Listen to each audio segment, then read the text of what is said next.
Okay, generator operation is going to be very, very simple. Just make sure that you control the outside part first before you go to the inside of the truck.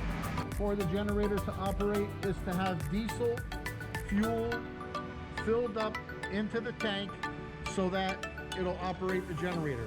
And you'll see this one shows diesel for generators only. This is diesel. Not to be confused with this where it says unleaded gas only, which is for the truck.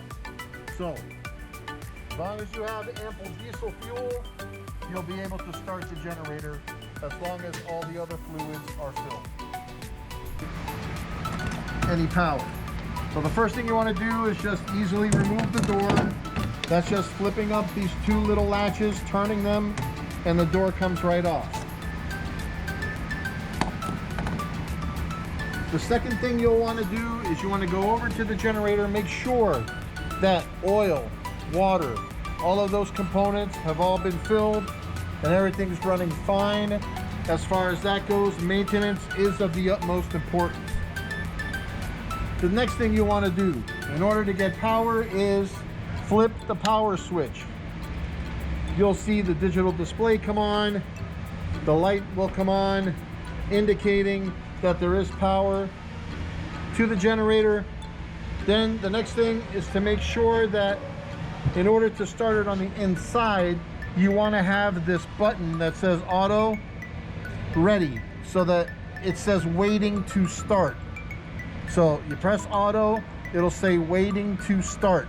So this way you can go to the inside and start it with the remote start switch. Now, once the generator is running, what you'll need to do to transfer power from the unit to the inside of the truck, flip up this breaker. It'll say on, and now power will be distributed from the generator into the truck, and now you can control what happens inside the truck by the breaker panel box.